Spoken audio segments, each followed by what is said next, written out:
My name is Ann Dolin, and this evening we're talking about middle schoolers, specifically how to help kids um, obtain better study habits, get organized, and reduce procrastination. And today I have a very special guest with me. Her name is Rachael Moss, and Rachael is really a fabulous leader and educator. Just a little bit about Rachael. She's a former classroom teacher. She's taught at the middle school level, at the high school level, and also at the college level. She has a master's in literature, and she has another master's degree in secondary education. And now, Rachael works with our students here at Educational Connections as an executive function coach, which we'll talk a little bit about tonight. But in addition to that role, she serves as our professional development specialist, meaning that she trains our coaches and tutors with best practices and working with students. And we're just so lucky to have her with us tonight. Welcome, Rachael. Oh, Anne, thank you for having me. Rachael, tell us what you do every day. Like, how do you help kids in middle school? It's wonderful. Every single day, I work with students one-on-one in our sessions to identify where they're having learning challenges, where they have like what I call pain points with school, whether it's turning that work in on time or understanding content. And we really tailor everything to how students learn, to what they need. And we build good relationships with students. And this isn't just me, this is everybody that works as a coach with Educational Connections. We tailor all of our sessions to each individual student. And at the middle school level, that is so important because those are those key transition years where you are moving from that elementary pace into those years that are going to get you ready for the rigors of high school. So I love working with my middle schoolers. I have, for example, a handful of eighth graders that we have a good time together every week, getting through everything from, challenging works of literature to algebra homework, Spanish. So, it's a little bit of everything with middle schoolers. It's such an interesting time. I also Mhm. taught seventh grade and for 1 year, and kids are really trying to find their identity, Mhm. right? So they have all these things swirling in their head. They have all these social issues that they're thinking about, and they have to do well academically. Why do you think it's so difficult, not just for kids to navigate it, but sometimes for parents to help their kids too at the middle school level? Um, you know, Sometimes, especially with these grades, and I'm gonna speak from what I hear from a lot of the kids that I work with. They think they should know certain things. Whether it's, well, I should know this. I should have read this book. I should know how to do this math. They will internalize anything that is new as kind of like sometimes a deficiency in themselves. Maybe they see a kid in the class who's a real whiz with science, and they think, well, so and so knows it, I should know it. Sometimes even as grown-ups, and I'll say this about myself as a classroom teacher, I had years where I would have all the kids come in and I would say something to them like, "Oh, we're going to learn about the uses of commas," and they would all know it. Then I would have years where kids would come into the middle school classrooms and I would say, "Oh, you know this," and they didn't. And that's okay. Everybody is at a different level in middle school. And so we need to make sure that we are supporting their executive function and also making sure that we're providing them with opportunities to learn the things that they don't know yet, you know? Yeah, I agree with that, Rachel. And I'd say the other thing, and working also myself a lot with middle schoolers, parents think like they make these assumptions that the kids have these skills like, oh, you know how to take notes, you can study for this test, but they actually really don't always know how. And so that's our job, working with them one to one to help fill in those gaps. And when Hmm. we talk about things like, oh, you should know how to be organized, you should be able to plan out this book report, and they don't, part of that is because they have weak executive function skills. And a lot of the things, the areas that we're talking about tonight are related to this. Can you tell us a little bit about what executive functions are and why they're important? I always like to break it down like a metaphor of like a clock, like gears. in our head. And that if we think about executive functions as kind of like the gears in a clock, we understand that they're all interconnected, right? And so you're seeing things on our screen here that are all interconnected in the brain.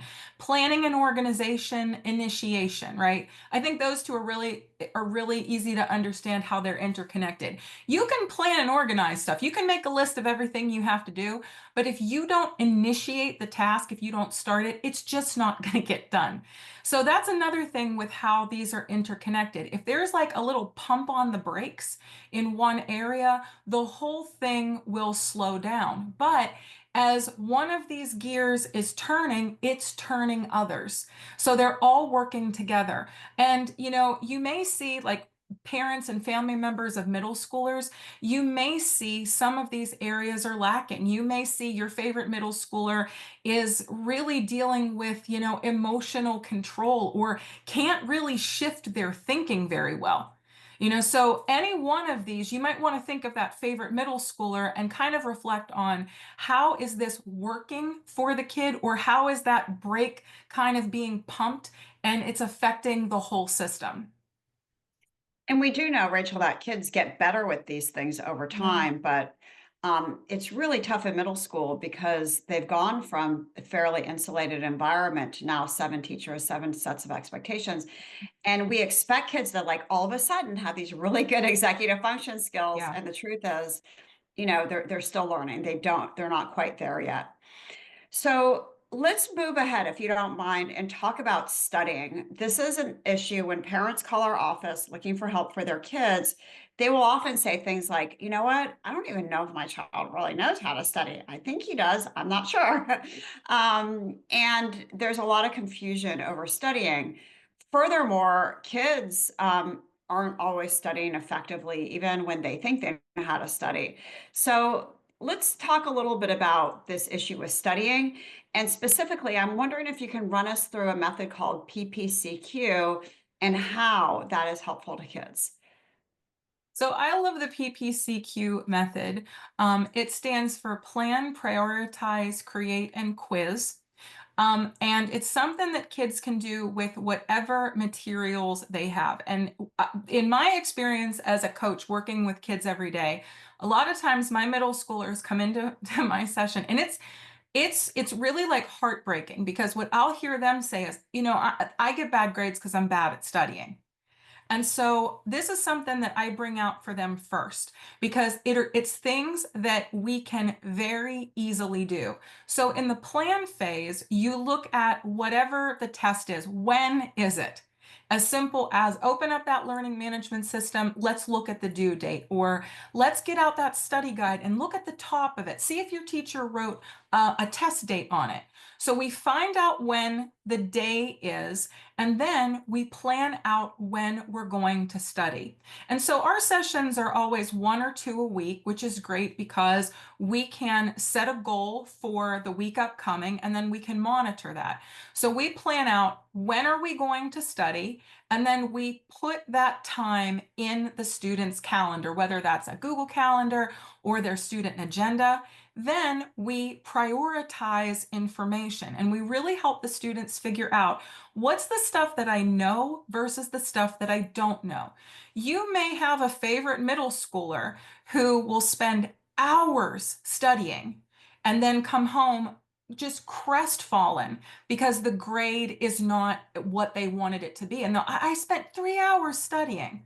Well, if you're studying information that isn't prioritized, you don't know what you know from what you don't know. So we will use teacher created study guides, or we'll use student notes in order to separate out the known information from that foggy or even like, oh, I can't even remember information.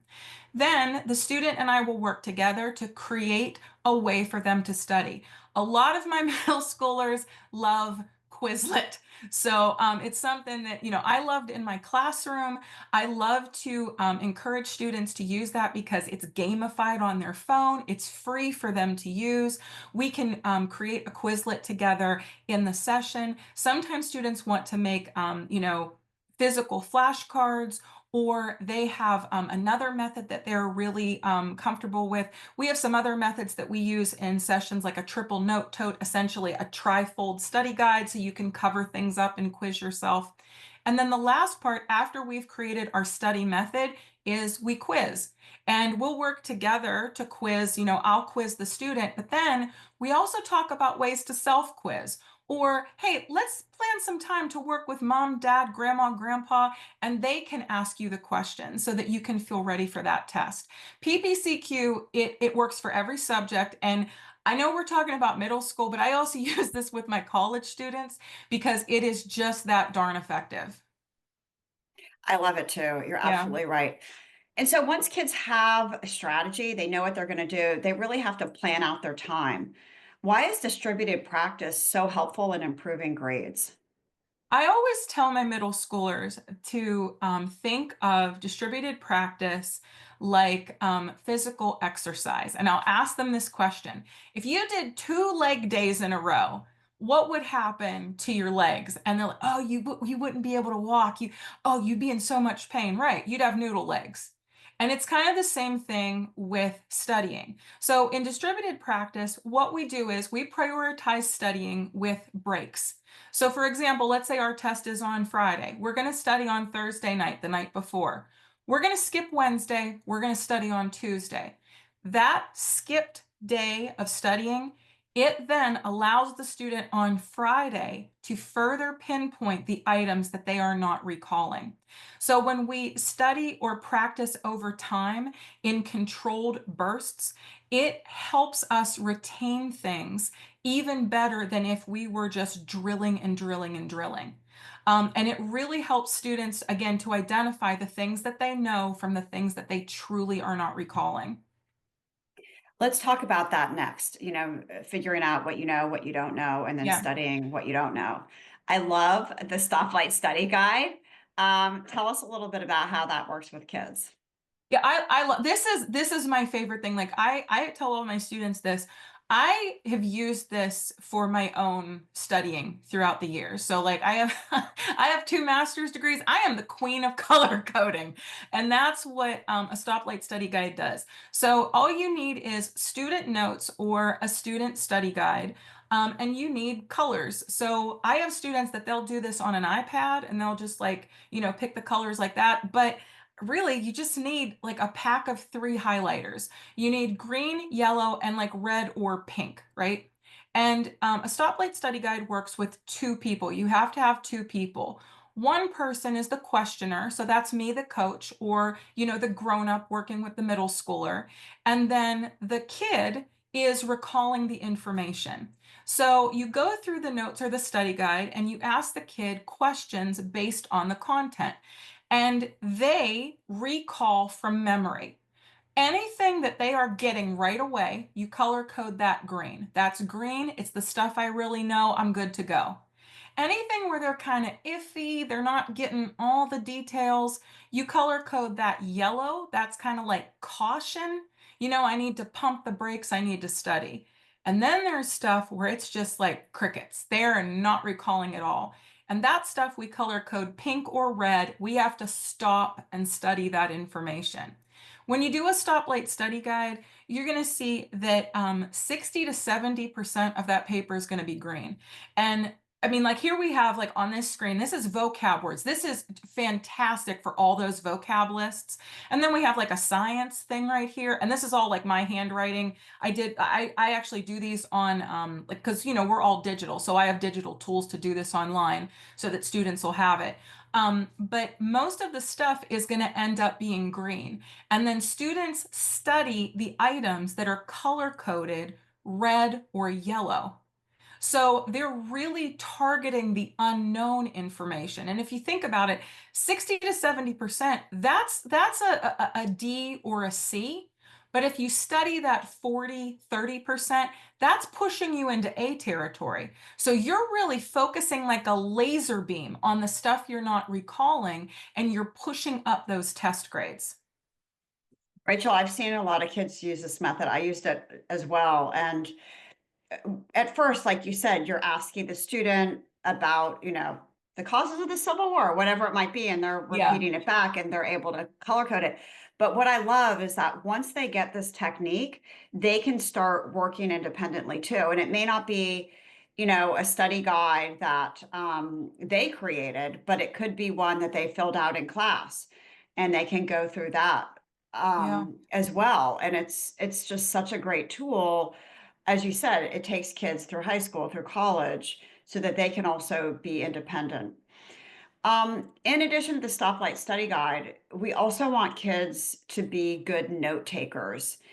And it's one thing that if kids learn this in middle school, they may not learn it as fifth graders, or sixth graders might be tricky, but absolutely seventh and eighth. You are primed for high school. And when you have this in high school, you are so golden in college. Why do you like the Cornell note-taking system so much? I love it for a variety of reasons. The first one is you don't need anything special. So if all a kid has is a writing utensil and a piece of paper, you can take Cornell notes. It also works in a digital framework because you can just set it up on a Google Doc.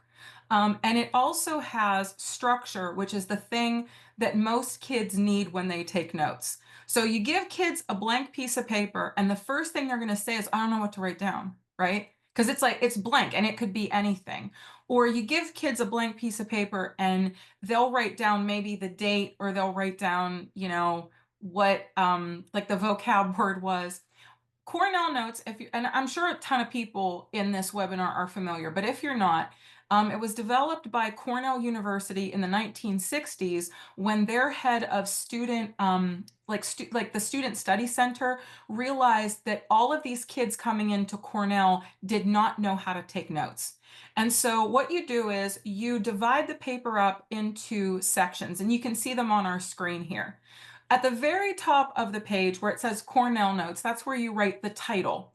And you might write like the date, the name of the class, that type of thing. And you can see on the left-hand side of the paper, we have a column where you write down key questions or you write down key words. This is a very simple way for you to find information in the notes later. The bulk of the page is the notes. And this is a great example because you can see some of them are bulleted points, some of them are like phrases or sentences. We have some figures drawn in here. The notes section is whatever you want it to be. However your brain works, you write down the notes. And so it's very freeing for kids when they figure out what type of notes work for them.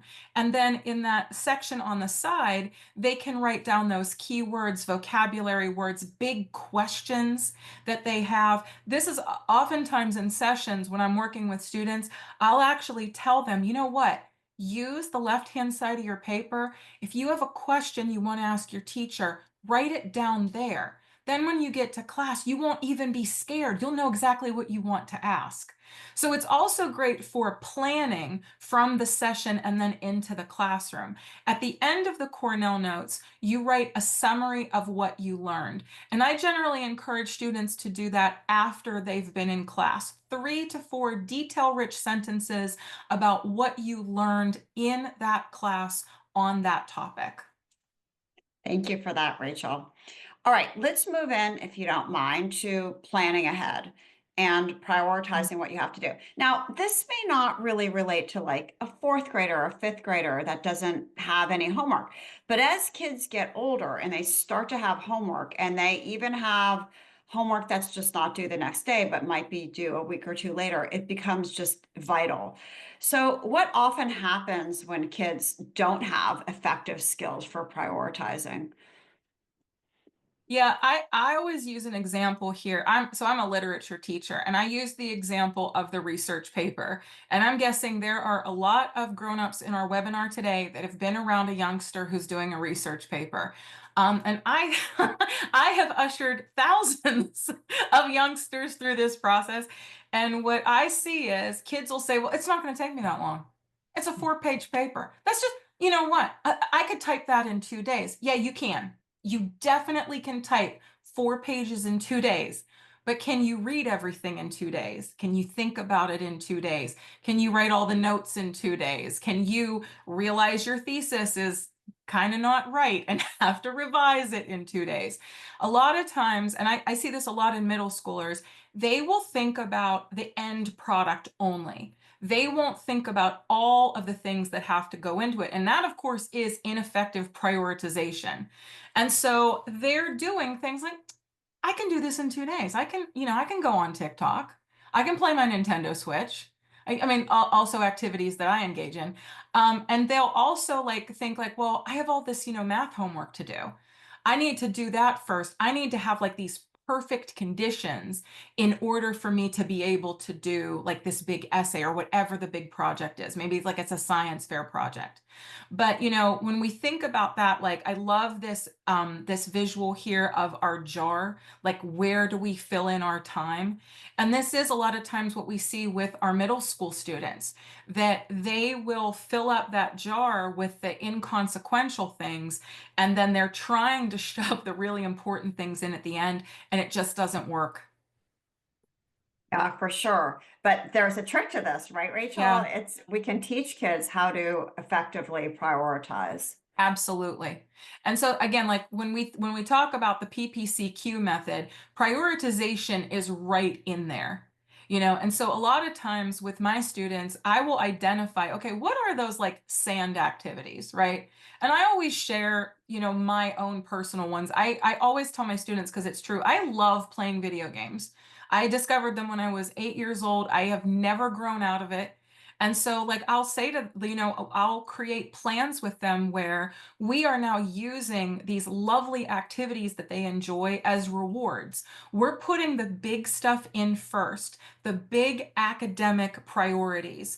And then we're putting in the other things that make time so fun, that make life like so joyful.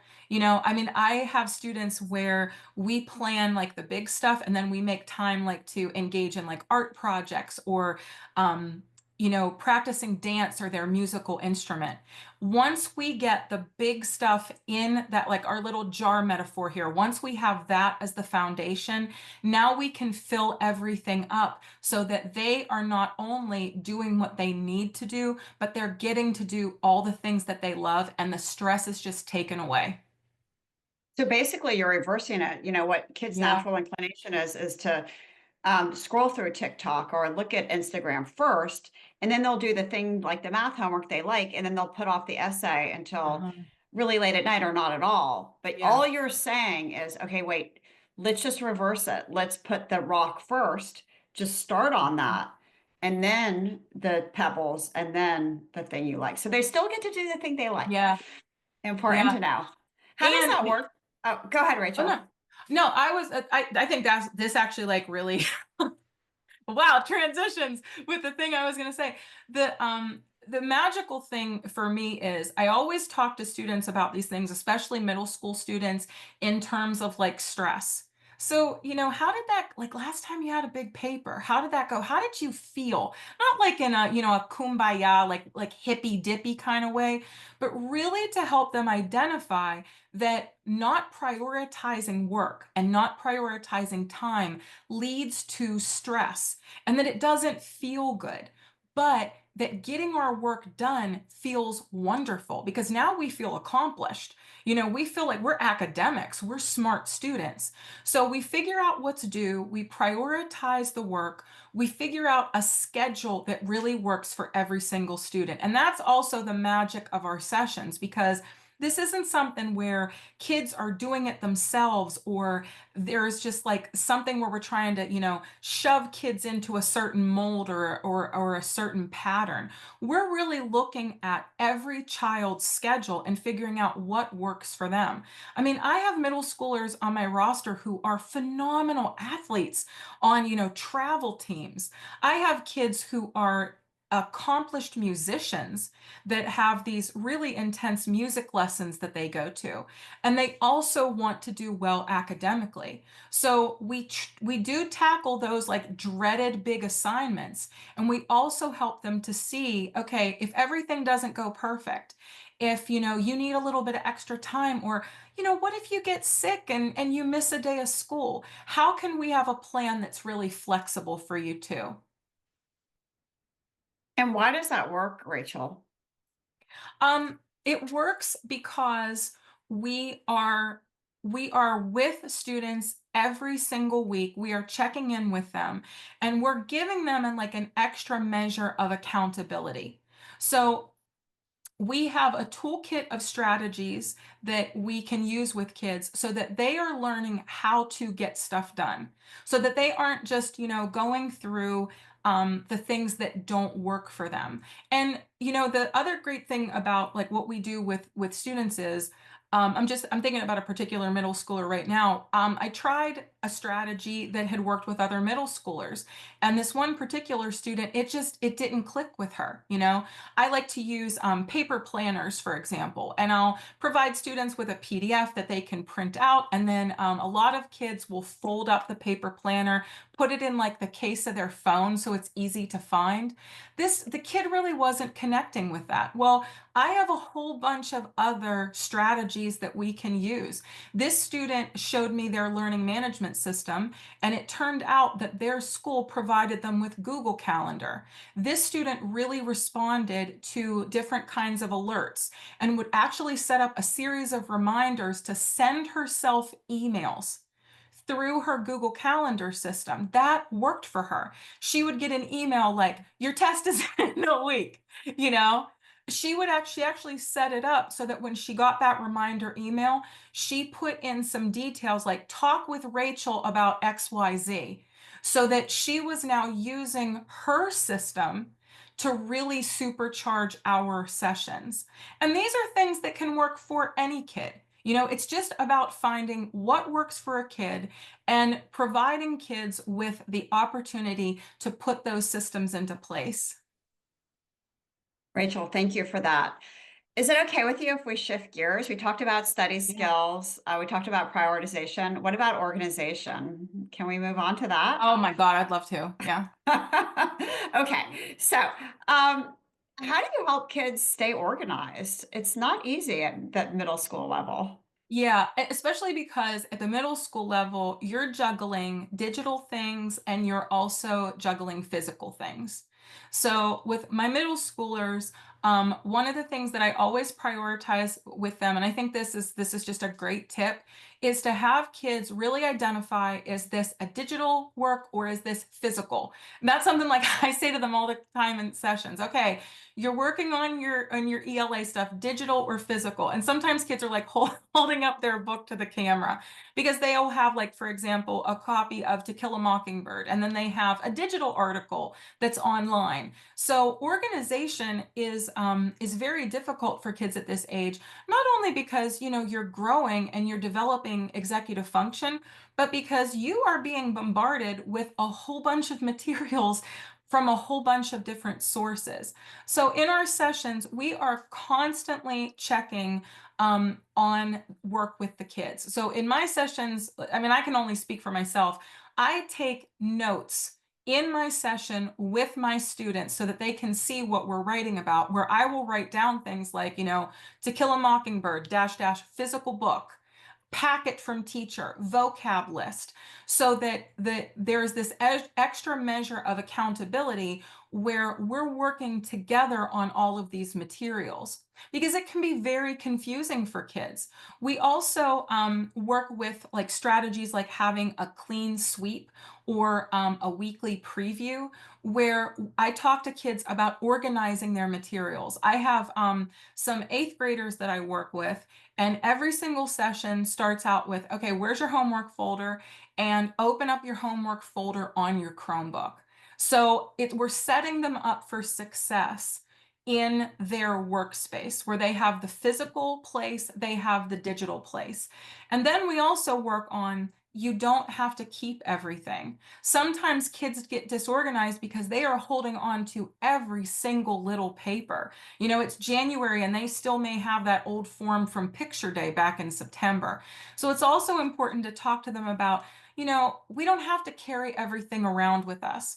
I have a middle schooler who really is worried about getting rid of things. And I notice this with a lot of kids that are very academically minded. Well, I might need it, right?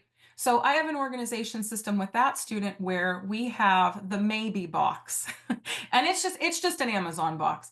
But what we do is we go through that student's work, and anything that is kind of older, she puts in the maybe box.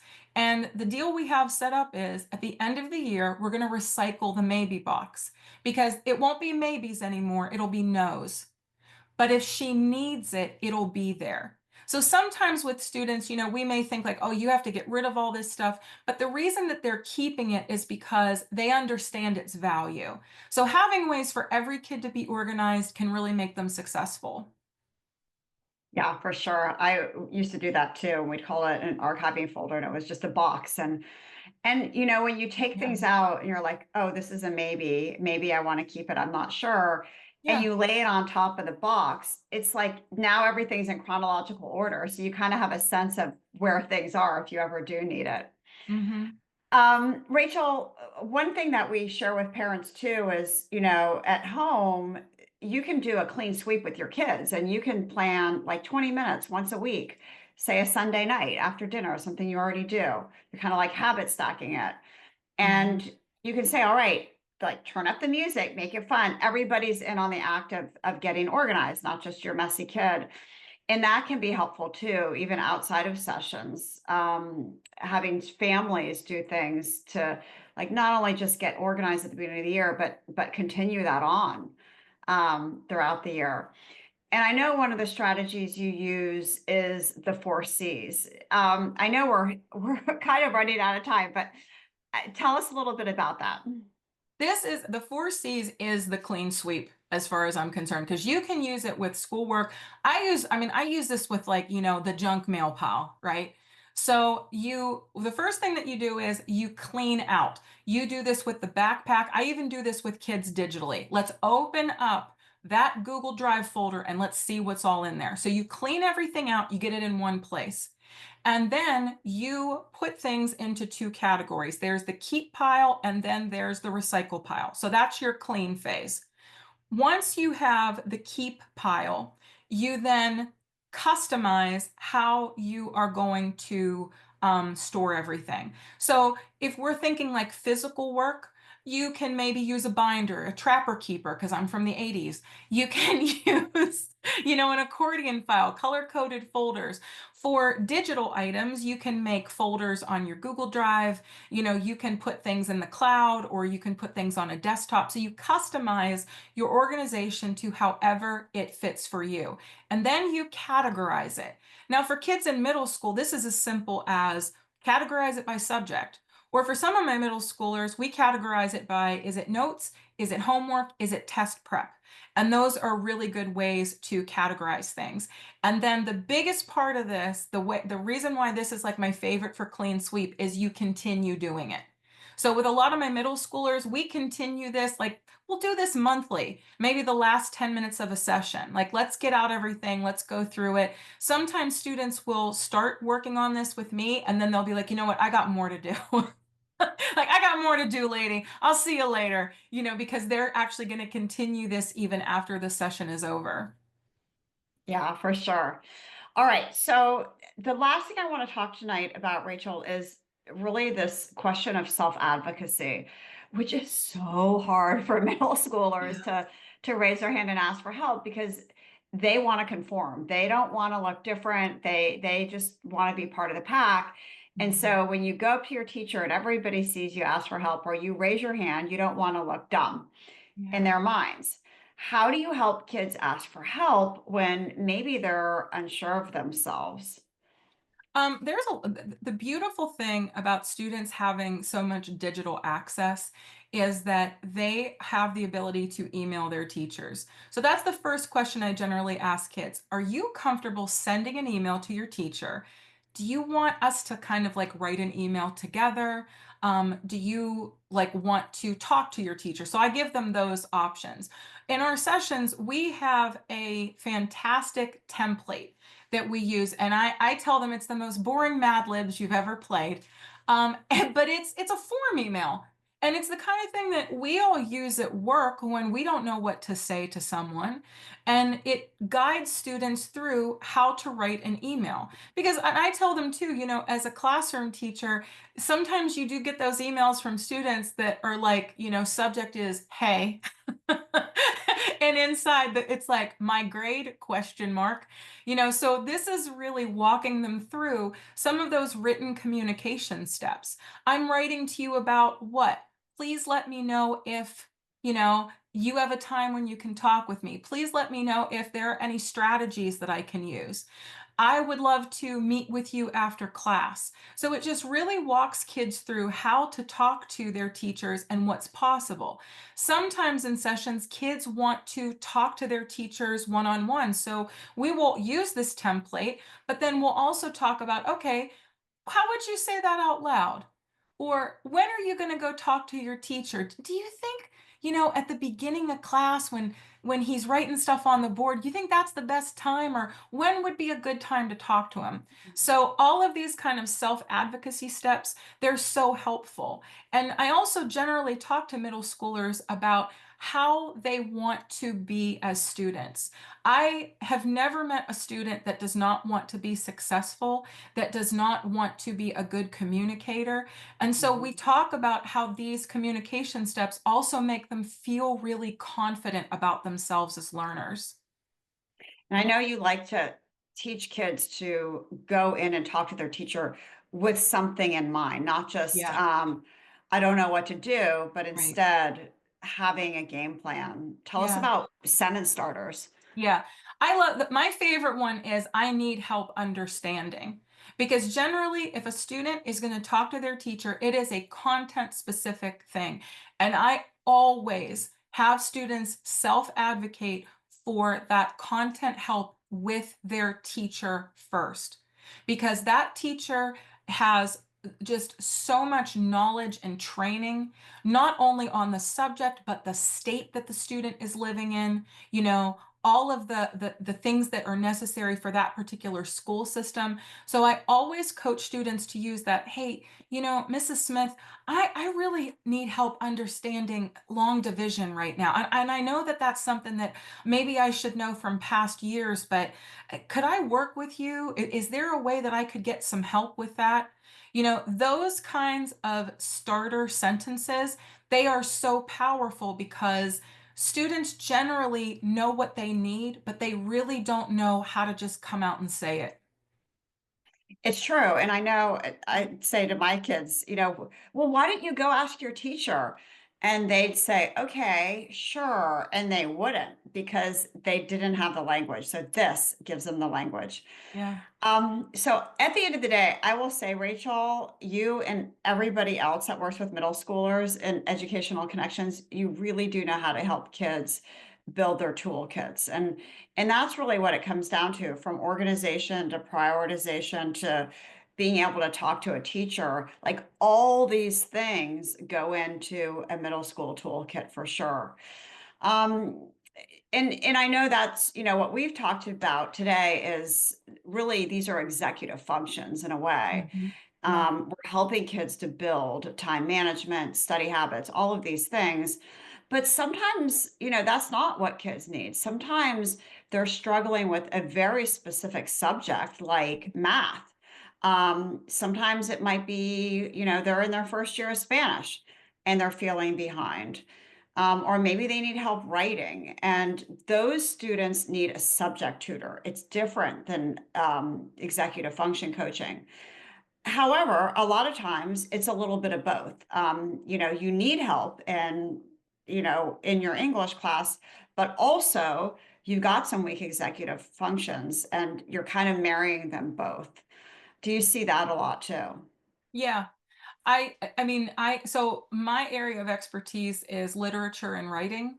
And I have so many students on my roster that have been paired with me because they need help with executive function coaching and they also need help with writing. And let me tell you something, if you are struggling with executive function, writing a research paper it is a nightmare. It is torture for anyone at any level who struggles with executive function. So, and you think about other subjects as well, all of the processes that go into mathematics. Like I have a student, for example, who struggles with executive function. And when she had, this is an older student, when she had to take calculus, oh my goodness, the struggle was intensified because of all of the processes within that subject. So when you compare somebody who knows the content with someone who also understands executive function, that's like wizard level right there. And that is something that I am so honored to be able to do with students every single day. You are wizard level, Rachel, just so you know. All right, and we are happy to help you. If we can be a service to your family, if anything we talked about tonight resonates with you, please, I invite you to schedule a call. You can scan the QR code. You can learn more at our website, which is ectutoring.com. And Kathy, Jennifer, and Ann Stewart, they're program managers. So their job every day is to talk to parents to figure out what's going on with the student, the history of the student, and how we can help. And when kids come onto our company, I think what is also, Rachel, you mentioned this morning, what's unique about us is that it's not at all transactional. Let's say you talk to Kathy and Kathy handpicks the right coach for your child. She is your program manager throughout your time with Educational Connections. She'll get to know you, your child, what they need next, maybe other kids in your family. And so we really, really take a personalized approach to everything that we do for kids. All right, so let's go to Q&A. Feel free at this point to throw any questions that you have in the chat, and Rachel and I will answer them.